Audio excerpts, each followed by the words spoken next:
All right. Good morning. It is, good afternoon. It's 12:02 p.m. here in the Eastern Time Zone. I'm Nate Manahan from POS Choice, and I'm joined across the table from my co-founder, Mr. Rob Lejeune.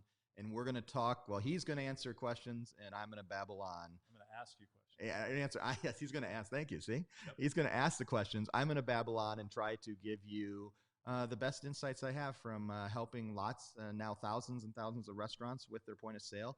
And we're just going to kind of learn some things. So, Rob, are you ready?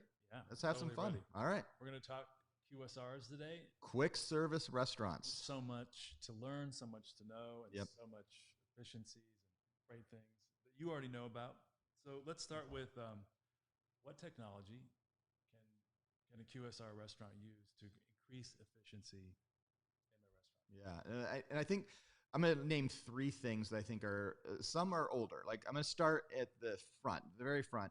I think kiosk, which has been around really about 15 years ago, Micros tried to develop a whole kiosk system to try to build exactly self-ordering and payments. It failed miserably. No one liked it.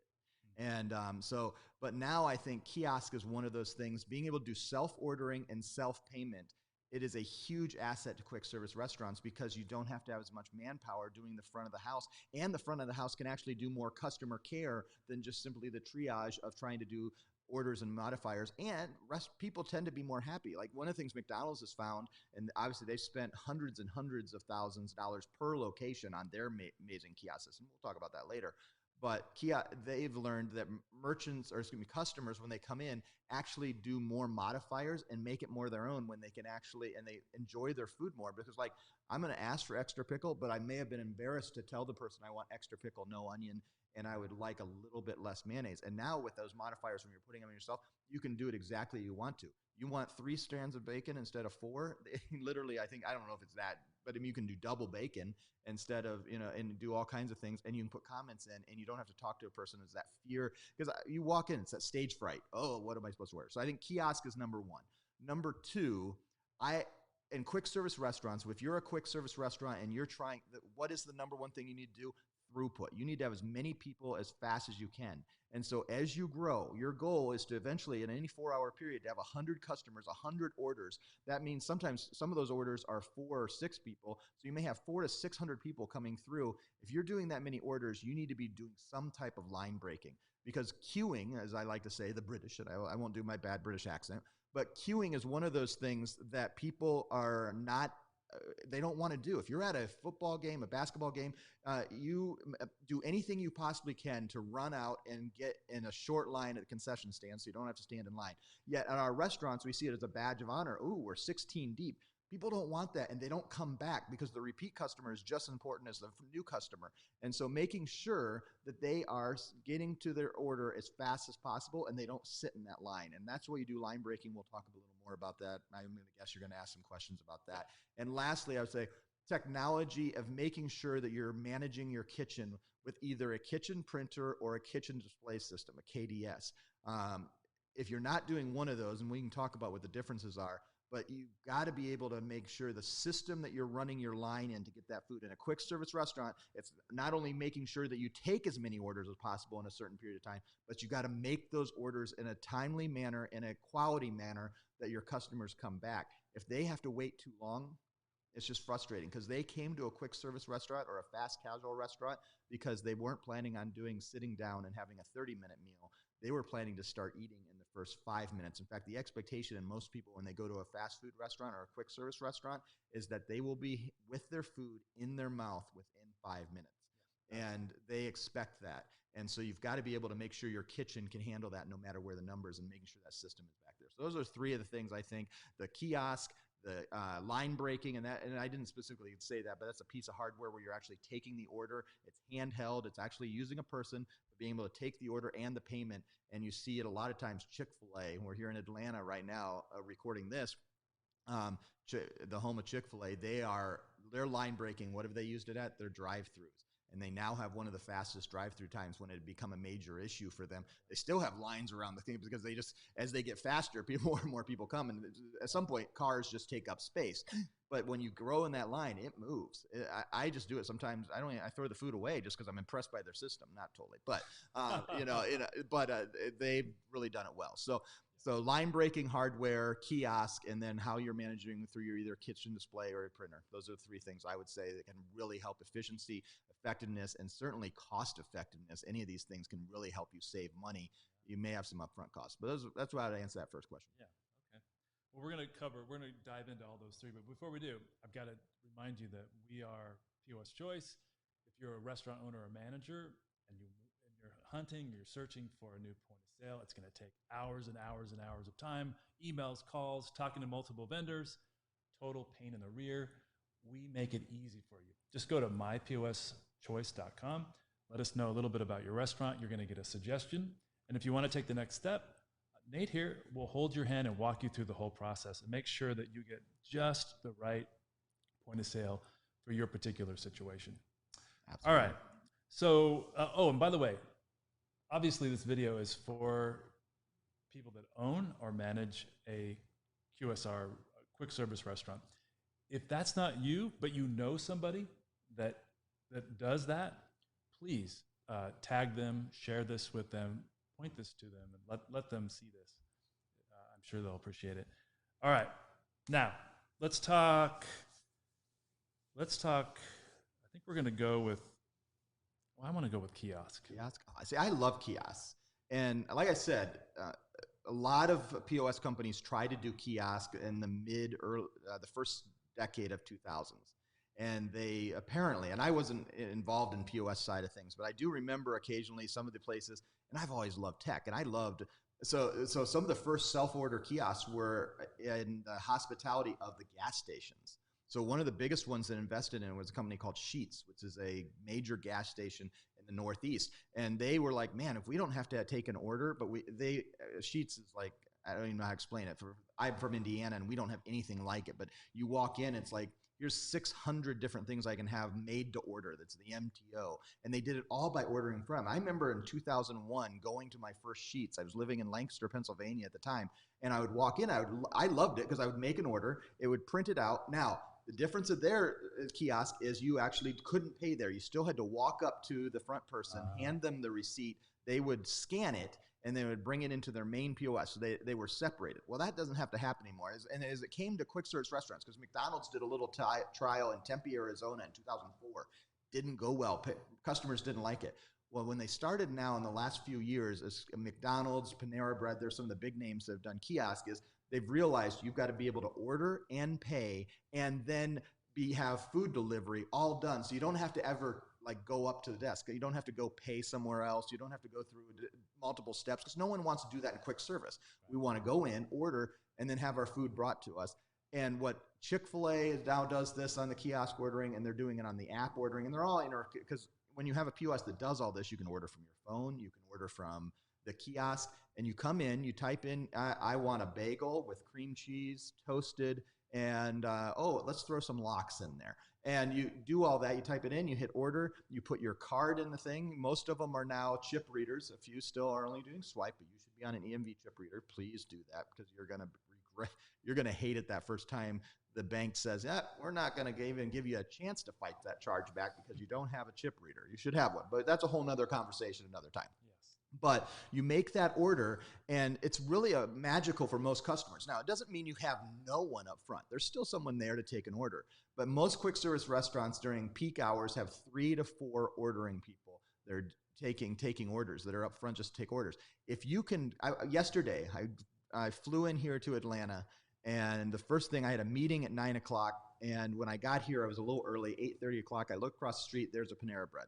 It's like, I just want a cup of coffee. So I walk in, there's 9 kiosks all lining up at the key. And I was like, and I had to walk past 9 of them to go get to the one person that was taking orders.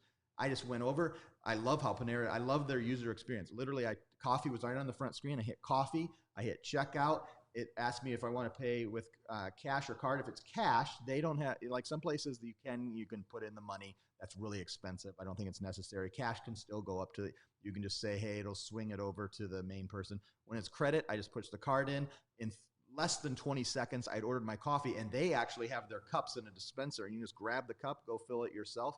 And I had my cup of coffee and was sitting down waiting for my meeting to start. That was later that day. And they would have saved 3 different people that would probably been up there. Can you imagine how much that costs?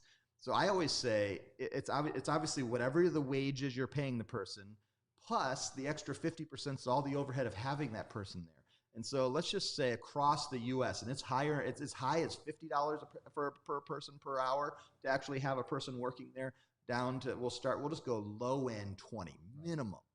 There's no way that you have an employee that doesn't cost you, the owner and the manager, $20 an hour. Right. If you have to do that, if you can save 3 people 4 hours a day, that is 12 hours of $60 an hour. It's gonna be let me do my math. Yeah. So if you're doing 4 hours a day and you're saving 3 people, that's $60 an hour times, that's $240 per every day. You start multiplying that over, that's a huge amount of savings. So let's talk, because people are going to say, how much does it cost to get a kiosk system?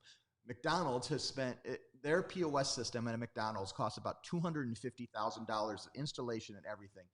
That's the upfront cost for a franchise to buy the whole $250,000. Now, their systems are ridiculously robust, and they have to be enterprise, because literally the home office of McDonald's, whether you're a franchise or you're a corporate owned, can look down to what was the last order at any minute, second, and it's extremely exhaustive. But it doesn't cost that to get into it. So we have a system called AST that offers a little 15-inch kiosk that is, and it's a tabletop kiosk, so you have to have something. It's what Panera does. All theirs are always on the tabletops. They have a couple other designs out there. It's not the big 42-inch vertical screens that McDonald's has done, and you can get in there for $1,000. Wow. Well, hey, I just did the math. Yeah. So using the 3 people 4 hours a day, that's a savings of $1,680 a week. Yeah. That's insane. Yeah, and even if you're just saving one person, you're quickly saving, let's just go $200 a day. That's $1,000 a week. In 1 week, that piece of hardware that you bought may be able to save you. Now, you may have to buy multiple. It depends each restaurant. That's why we want to come along and walk in to talk about how you do it. And it's about setting up systems, because some people have said, man, we're so much about personal care. Here's what I've noticed about places that have done kiosk. McDonald's customer satisfaction ratings are up. I forget the percentage. I should know this, but they're actually up since on those restaurants that have the kiosk. Why? Because they now have, instead of having 5 people taking orders, they have 2 people, one who's usually taking order, because most people are choosing not to do the physical order, but they're still doing it, and one who's just caring for people, helping people, being kind to people. And the other thing that I didn't mention on these kiosks, a lot of times what you do is so at Panera Bread, they have a pager system. That's a little more expensive. You have to do it. But we have AST does it, Mint does it, where you can hook up to the pager system. And what it does is you grab the next pager and you say, oh, I have pager number 2. And then it'll page you. And that's how Panera does it. How McDonald's does it is they have a floater that comes, you sit down at whatever table, and they come and you have your receipt, and they can just look at it. They don't even, they always greet you and hi, and that's where I think the customer, because they're friendly, and they just look at your receipt, and it has the big number for them. Your number 62. They know 62, and they're going to bring a table. Chick-fil-A has gone even further. They do more technology. They have an NFC code, so they can tell you ordered it, because most of their ordering, they do some kiosk ordering, they're testing, I know, but they're mostly doing app ordering. So you order from the app, and then you just go sit down at the table, and the NFC code in the app and the table tells them what table you're at. And so they know, order 2 is it's over at table 6. I'm going to take that over to table 6, even though you've not talked to anyone. But the kiosk ordering is certainly something that provides a way that you can take a customer person and say, and this is what I've seen a couple restaurants do, and I really like it. What they've said is, okay, we had 3 people working full time taking orders at all times during peak hours. We're going to keep 1 person, but we're going to pay them a little more. And we're going to say, you're not just taking orders. You are the customer experience person, or whatever they call it. And they focus on people that are friendly. It's the greeters at Walmart that have the smile on their face, that care, and make sure that if they have any issues that are going on with that they can take care of it. and it's being able to actually encourage that experience that, hey, it's not, we're not just putting in technology to like make it so you don't have to talk because we're all curmudgeons, which maybe we are, I don't know. But what we want to do is say, look, we want to make your experience even better. And for a quick service restaurant manager and owner, you're going to get to save a little money. And that is long-term. Sometimes when you invest $1,000, $2,000 and you save $30,000, tell me a lot of things in business that you can do that with. And that's why I'm excited about kiosks. And the kiosk, so let's take AST, but we have other systems that do it. But so when you type it up, so they do app ordering too. So you could have the Rob's Restaurant app, and you could order there, and it all goes to the same kitchen display, which would take us back to the kitchen display and makes it a kitchen. And you run it on the kiosk, and it all goes through the same system versus what I mentioned, like the sheets back in the day where you had to print out a little sheet and they had to scan it again. You had a second point of contact. Now, in a retail situation, the reason they do that is, what do you do when you have that little piece of paper and you walk up to the front? You buy the gum that's underneath and you pay for your gas. So there is a little strategy to that. But when it's coming to self-ordering in a kiosk situation, I really believe in a quick service restaurant, it's really great if you can pay at it. And that's something that didn't happen a long time ago because now the technology is there. It's easy to have a pretty easy mounted card reader that can do a chip card, or because now we used to have the swipes, but now the chip card is there. The form factor of those chip card readers is now not as big, and they're fast, and so you can get in and out of there.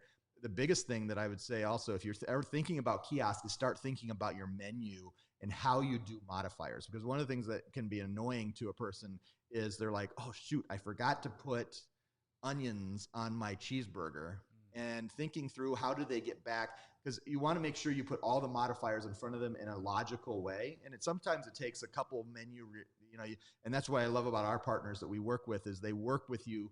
These are the best practices we've seen, but sometimes it may not be the perfect way. You start this way, and then 2 weeks later, like, you know what, I think this is going to be better for our customers after this experience if we use, because maybe you do 3 screens of modifiers, so it moves you through a process. It just depends what you're selling, whether it's tacos, whether it's hamburgers, cheeseburgers, hot dogs.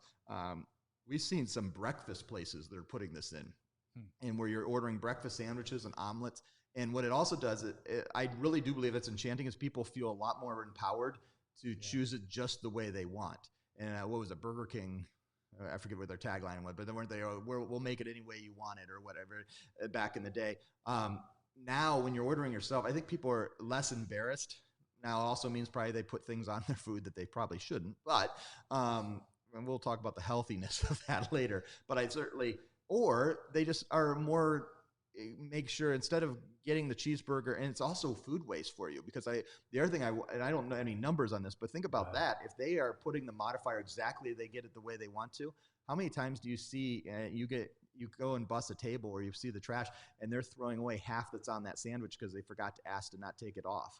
Well, when they're totally confronted, and I think a lot of that is people have the stage fright of making that order. So that's kiosk. I'm excited about kiosk. I think the technology is finally there. It's fast, it's simple, it's easy. That this is going to become, for quick service restaurants, the next big thing. It's going to save a lot of money. It's going to make sure that we can serve a lot more people. And for those who are in the QSR space, I think it's the thing you should really be thinking about. How does my POS do that? And if you have a POS right now that doesn't do it, then you may need to switch POS systems, which is a bigger project. But there are also like things like Grubber and Appetize, some ones that we represent, that you can actually just add on to your current POS. And we have to talk through that and walk through what you have.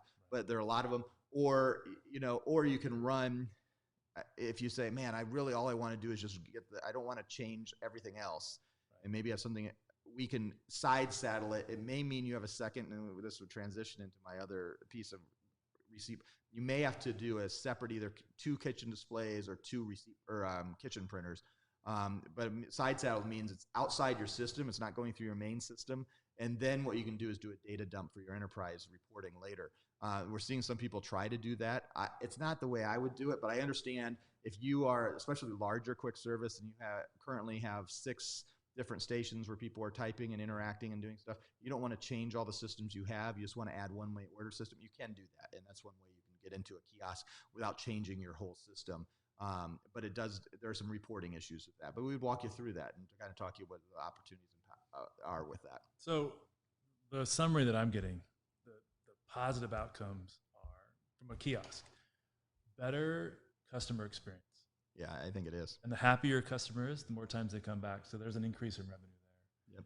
You're also cutting overhead through salaries, right? Yeah, and so this is a really powerful. I mean, you've talked about kiosks for a long time, and I was in my mind, I'm like, yeah, whatever. But I'm hearing this, I'm like, nah, this is really important, especially obviously for the QSR. It's not for the other types of restaurants that are out there. Well, and it's becoming more and more ubiquitous in the market. When you start seeing all the big guys, I call them the big boys, whatever you want to call them, the McDonald's. There are some pilots of Burger King. They're not going all the way across. Taco Bell is doing it. Panera Bread, obviously, I mentioned. We're seeing more and more. And when they're investing the amount for you as a quick service restaurant who we serve, 1 to 10 locations, it's a big thing for you to change. But when you're changing 10,000 locations, you're making, and I mean, I think they're on a 7-year, but every McDonald's in the United States will have these kiosk systems. And some of them, they literally are tearing them down and rebuilding them to redo how the whole place works, because it's so financial. It's worth it to spend $1 million rebuilding it for them to get to the kiosk. That shows there's something really there about the revenue and the profit. Because let's be honest, McDonald's doesn't do things if it's not helping revenue and profit. Okay, so if you own or manage a QSR and you're listening to this right now and you want to talk about kiosks, what do they do? Well, one, just go to My POS Choice and fill out a form or design a form, quick questionnaire, and we'll connect with you. Or just email me at nate@myposchoice.com and say, I want to connect. What I love doing, whether you want to just email back and forth, we don't even have to jump on the phone. I would love to just ask you a few questions to help you understand what your needs are. And I will tell you whether I don't think a kiosk works. If you're only running 50 orders in a day, I don't know that a kiosk is going to help all that much. And there may be other things in the POS they do.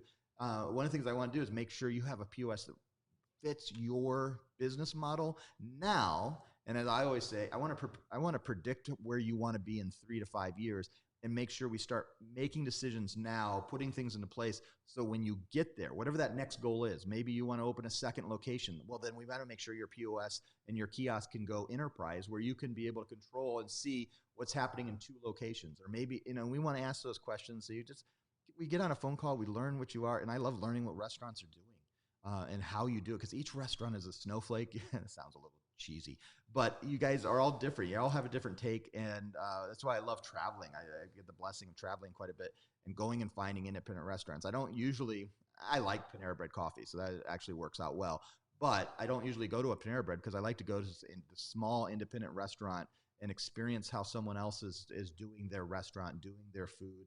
And that's why I love helping bring technology to you that'll help you run your restaurant better. And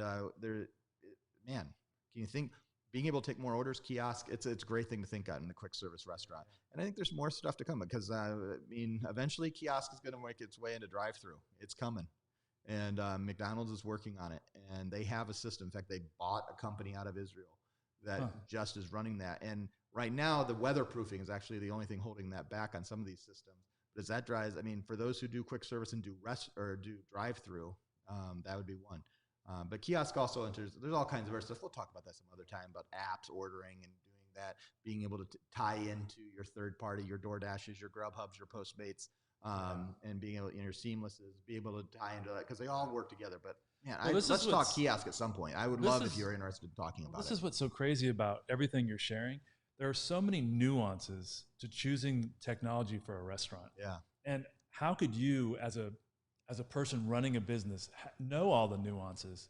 And when you have somebody that you're talking to and they have one agenda, they're selling one point of sale, you're not going to get that. But that's what's so powerful about POS, myposchoice.com, because we're here. But I don't want to push it too hard. No. Well, and I think one thing is back to restaurants is what I love is that there are so many different types of restaurants, and we want to actually help you figure out exactly be who you want to be.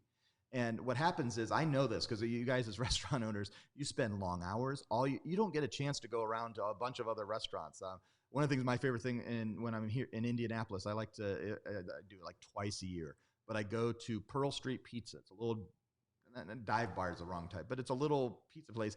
And it's the reason I like going there is because it's the industry bar. It's open later than the other bars in the area, and I can talk to all the other servers because I know and the owners, and I watch the owners come in, and I've gotten meeting several of you, and some of you may be watching it. And what I love is you guys get a chance to put your hair down, but you're working hard, long hours. You don't get a chance to go to a bunch of other restaurants. You don't get to see what is out there. And that's why we're here to come alongside you and spend less time, but we're going to present you with all of the options that are out there, even if they're ones that we don't sell. And, I know it's hard for you to believe. I think Rob knows this about me. I will tell you if we can't do what you need to do, and I'll do my best to tell you where you can go get that done. Because I really do believe that we can help you succeed even more. So, yeah. Yep. Awesome. So we've got two other subjects. We're going to talk about kitchen receipt printers and kitchen display, and then we're going to close with line breaking. So let's go with the kitchen displays, either the receipt printer or the so one of the things I've been talking to restaurant owners, when you make a change in how your line works in the back of the kitchen and how it operates, and in most quick service restaurants you usually have maybe two zones. You may have a beverage zone, making milkshakes, things like that, and then you have the main kitchen line. So everything else is dropped in. Now, sometimes you have multiple of that, but it's how you manage that. And we see, so for so long, there's so many of you who are in QSR, you have been doing still hand tickets, and it's probably, I don't know the percentages, but it's a lot where you may have put a POS at the front that's managing the orders and stuff, but you're still printing that receipt and flipping it back over behind and putting it into the kitchen. And we see so much efficiency when you invest in just a kitchen printer, which starts at like $199, depending on what system you're using. It maxes out at like $299, and those are the printers where it doesn't smear. So we make sure it's a dot matrix printer, the old the impact printers. So you can do that, and you can even, and in some places they'll do it so it's carbon, so you have two different copies of that. That's one way. But then people are now, you can so inexpensively. So apparently, before I was in the restaurant technology, but in the early 2000s, when kitchen display systems, KDSs, first started coming in, you were talking tens of thousands of dollars to be able to put in. You had to run the wires, everything, and then you had to manage it. Now we can do it for between $1,000 and $2,000, and have even two displays. Have the bump bar where where you tap, so you don't want to be touching the screen. Though some people are using the iPad, especially in coffee shops. They're quick service. We're seeing the iPad because their hands are fairly clean. Now, as we think about where we are now, you want to be washing your hands. So certainly the bump bar is nice because you don't have to have any skin-to-skin contact. And what a bump bar is, if you haven't used that in your QSR, it just simply means you're moving from order to order, marking them done by a little tap on a little pressure-sensitive bar that's usually right on the table in front of you. And it makes it so much effective because what do we do? What's my goal? I want to get you to 100, 200, 300 orders in an hour if you can. And we want to help you grow. How do you grow to that level and get those customers returned? You have to be able to get more orders of quality orders coming through your restaurant or through your kitchen. And when it's moving through your kitchen, you've got to build a system. Everyone is unique because your footprint of your building is different. But you've got to build a system that moves from whether you're making cheeseburgers or tacos or omelets, that everybody knows what they're making, that if there are 3 to 6 people in that line, they all have the responsibilities, and that you're monitoring it by either a kitchen printer receipt, or I think even better, everybody's working off a kitchen display. And you can zone them. The best thing on these, every POS we have, it'll send to up to, some of them up to multiple zones, but you can send, obviously when we go full service. But here, we're going to send only the kitchen display to the beverage area, who's going to make the coffees, the milkshakes, and whatever else. And then over here, we're going to send everything, only the grill items. And then we're only going to send this over to the fry area. We're seeing a lot of that. That's you have the fryer area, the grill area, and then you have the beverage area. But each one is unique. And I kind of like watching how people put it together, especially when you have to kind of shoehorn it in because your kitchen isn't as big as you wish it could be. And hopefully we're going to help you grow so you invest and be able to, buy the building next door and blow out the wall or whatever you need to do. But being able to maximize your space by having either a KDS kitchen display system or a kitchen printer, it's amazing to me that there are so many of you guys as QSRs that are doing that. I'd love to know, because I had someone recently that I was talking to say, yeah, I just like handwriting everything. I think, which is great, but they were growing to that spot. I'm like, I would love to know what your reasoning is and why you want to do that. And which, and if that works for you and you're profitable and you're growing and you're doing what you want to do, that's wonderful. But if you have any inkling that I'm not quite where I want to be, let's just talk and see what things we can do to maximize what your current kitchen operations are. Maybe it's not KDS, but I really believe that, as we look at just a couple things, KDS that's really where it's at, but at least doing a kitchen printer, and making sure, and sometimes multiple, or 3-zone printers. You may have 3 kitchen printers, each one printing different things. There's all ways to do it. That's a whole topic, but that to me, man, a lot of QSRs aren't doing it. And we've certainly seen the Chipotles of the world where they don't do the order. And here's what's happened. When it took them longer to get to online ordering than they wanted to be, because when they originally created their system at Chipotle, they didn't have any kitchen display system where they use kitchen printers. Because they didn't have a way for you to send an order to them that would do all their modifiers. You think of Chipotle because they did everything down the line, cafeteria style, and they're fast casual. And so it took them a long time to actually create that because they had to build that in. They use a micro system, and they had to build that in. And actually, this is what happens when you start, because they created a modular. If you remember, they had a major breach recently. What was that breach in the last year? I don't remember exactly, but the breach was because when they brought in that online ordering system, there were some code issues, and so some hackers were able to get in. And that's what happens sometimes if you don't have a system that was built from the ground up to do that. When you try to add it on later, especially when you're a size of something like a Chipotle where you're doing, I don't know their total business count now, but thousands of locations across the U.S. and around the world, and they had to add that in. And so one of the things we want to do is try to help future-proof you and think through, okay, where do you want to be 3 years from now, and start taking steps to do that and do it safely and securely. Because there are some things you could start doing, could get yourself in maybe some trouble. And we've learned from other people, and what we do is watching the industry and the restaurant technology as industry of what some of those things are, so we can help caution you and make sure you make wise decisions. Yeah. So the theme that I'm seeing here is improve customer or the customers, guests, their experience. Yeah, it's about customer experience, isn't it? I mean, anything in a restaurant, man. Yeah. That's what I mean. I've been to a lot of restaurants where you walk out and just go, wow. In fact, I told you I won't throw the name. I went to a local restaurant last night here in Atlanta, and didn't have the greatest experience. And yeah, you remember those. Yeah, and I remember those, but I also remember those magical ones that are just. And so, man, and our technology shouldn't. It should never hinder that experience, and hopefully it enhances it. That's the goal, is that it encourages our customers to even feel better about the experience and give them better quality food and faster food and all that. Yep. So, yeah. Well, in the subset under the improved experience is, we're talking about speed today. Yeah. And I know when I go to a QSR, which isn't really that often, but when I do, if I've got to wait a long time, I get kind of irritated, and I make a mental note, I'm not coming back here. So speed is really big, and that takes us to the next thing, line breaking. Talk to us about line breaking. Well, I'm going to go back. I'm in Atlanta today, so let's go Atlanta. Chick-fil-A is really good at the line breaking in their drive-thru. And why are they good with it? Because they have somebody with a handheld. They actually built the Verifone system that they're using that ties into there, and they're able to take the order and take the payment, and they actually have created a whole cash way to do it. But when people don't like standing lines, I don't like standing lines. And what do? We go to the grocery store and we go, oh, way down on the other end, there's someone that doesn't have as many people in line. I'm going to walk all the way in there because we don't feel comfortable sticking lines. And for some reason in the quick service restaurant world, and I've talked to a lot of you guys as owners and managers, is you have that badge that, hey, we're 12 deep right now. And I always hear that word deep, and I'm like, nah. That's great. I'm glad you have a lot of customers, but the person that's had to wait in a 12 deep line doesn't like to come back. I remember, but I was reading Danny Meyer when they were starting with Shake Shack, that they became so popular, so viral, that people were showing up. Like, they would open up, and when they started in New York City, and they would have lines 100 and 200 deep, and people were just, and some of that was okay, they could do that.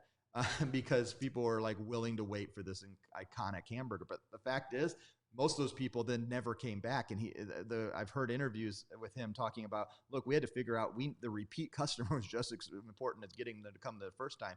And people don't like lines. So what's one way to fix that is to make sure they're at least, the kitchen efficiency is really important, like we talked earlier, making sure the food is coming out as fast as possible, but making sure they can make the order and pay as fast as possible. So kiosk is one piece, but if you have a lot of lines, sometimes kiosk doesn't even, because people are slow, and you can help manage them and move them through the ordering process even faster, or one of your employees can. So you grab a handheld device that can take a payment, that can print a receipt, and put the order all the way back to the kitchen, and you start going out and you're saying, what do you want on that? And so there's a local, well, not local, but Chicago-based, they have some local ones in Indianapolis called Portillo's. They do a great job. They just got rid, they have menu boards, but you can't order. If they're open, they have a person out there taking an order. Why on that drive-through? Because they know they can drive. They have enough menu items. They're like the Cheesecake Factory of quick service restaurants, that they can move you through that menu faster and help make more orders. So paying a person just to be there taking that order and moving them through handheld actually is maximized. So it goes. Sometimes it's depending on your menu, to get them to the kiosk and think through how they're going to manage. But sometimes you just got to train a person with a handheld device and make sure that the person is getting out of that line. You want to get them out of the queue and make them feel like they're sitting, relaxing, that they're doing what they want to do. And remember, the goal is quick service restaurant. We want the food in their mouth in 5 minutes and hopefully faster. Yeah. And we want them to know, hey, this is quality food that is made for them and done their way. And that line breaking, before, what it takes a piece of hardware that can communicate to the internet or really to the network that's being built in there. And we have several systems to do it. AST does it. Paradise does it. Hot Sauce has a piece that does it. We can do any of the NCRs and micros. It gets a lot more expensive when you get into those, but we have them. There's lots of now third-party people that are creating new hardware. And this is something, I think these line breaking, because they're becoming more and more powerful. Right now, they're about, we always compare things to the smartphone world. We're still really early BlackBerry in the restaurant technology. And there's some really cool things that people are starting to create, and it's dropping in price, because now these little handheld devices are, $200 to $400, depending which system you're working in. And they are, they have a good long battery, because one of the things with battery life for a long time, because it takes a lot to be able to transmit the payments, and it actually takes more battery at the screens. But now the battery life, those things can last 4 to 6 hours between their charges. So you can use, one lunch rush, then go back and plug it in, and then you'll have it for the next one. You don't have to have more than one sometimes, or maybe you have 2 or 3 if you're using it all day. I know what they do at some of these places they're using the drive-through is they have twice as many as they need at any one time. So there's always a set that's getting fully charged, and there's a set that's out in use, and then they rotate them in every 2 to 4 hours, depending on how they do it. So you may think I only need one. Well, you may need 2 if you're going to use it a lot. The other thing in the QSR world, and a subset of the QSR world, is these things are great for food trucks too. Because the badge of, I love the show, Food Truck Road Race on Food Network. But the line deep, that people leave the back of the line. Eventually, they're so hungry that they're like, I'm going to walk over to that place and eat this thing I don't want to eat, because I can get right up there and get to it. And so anything you can do, the line breaking is really helpful for helping the efficiency and the cost effectiveness of what you're trying to do. And that's drive revenue and increase profit. Right on. Yeah. All right. Well, that's our topic. So let's review really quick. The theme: QSRs, improving customer experience, primarily through speeding up the production of the food, the lines, the ordering, all of that. Yeah. And it was kiosks, it was line breaking, and it was kitchen printers. Kitchen printers and kitchen display, KDS, and managing that kitchen. Man, that's important to do. And all these things tie together, and you can get one system that can do all. We have multiple systems can do all these things. And what you want to do, if you're making a decision on a POS, whether you're doing it with us or not, make sure you may not do it today. Maybe you don't want a kiosk today, but maybe you want one in the future. You don't want to be like Chipotle and be spending tons and suddenly not be able to do it in the time you want to. So make a future-proof decision. Say, no, I don't want line breaking right now. I'm not going to spend the $600 or whatever. Some of them have license fees. Each one does it a little differently. But maybe it's not. But do you want to do that? Is that a possibility? Is that something that's going to be important? And here's my prediction. I'm not Nostradamus. I'm not perfect in any of this stuff, but I really believe in the quick service restaurant. Kiosk is going to be the thing that sets people apart in the restaurant space. And so being the first independent QSRs, the 10 to 20 one location QSRs that are in there. If you're a coffee shop, I think kiosk ordering is certainly, especially because people will navigate to that self, like a lot of places. Like, I still see this in the coffee shop. You walk in, put your $1 in the little case, and grab your cup and go, or $2 or whatever you're charging, and kind of catch. But this gives you even more of those things you can do. And it doesn't mean it has to lessen the customer experience across any of these things. Line breaking, the customer experience can increase. If your KDS, the kitchen, obviously you don't want your customers back in the kitchen, but if the food is better quality and faster, it's going to improve your customer experience. And these kiosks, man, I really believe that you can actually make people feel better about their time of being with you by installing a kiosk into your quick service restaurant. Awesome. All right, so if you are a QSR owner or manager, or you know somebody, share this video, let them see it, and you're interested in finding out what restaurant technology can do for you, Nate's your guy. Nate, go ahead, just tell them again, how do they reach you? You can go to My POS Choice and answer a few questions, and we'll give you some recommendations, or you can just email me at nate@myposchoice.com. I'm here to help any way you can, or just put a comment on this video too, and we'll start the conversation. Yeah. If you don't agree with something I say, I'm good. Throw the darts at me. I'd love to have the conversation. I can learn more. I'm just telling you what I've been learning from the literally thousands of restaurants that we're helping and have helped in multiple different ways with their POS things, that their POS needs and their technology needs. And I just want to keep learning, and we want to learn from you. And we think hopefully there's some things that we can help come alongside you and help you become the best quick service restaurant that you can be. We want to help you reach your goals. Right on. Hey, thanks for watching, and look out for more videos from us. All right. There's more coming. Hey, have a wonderful, whatever this is, Thursday, March.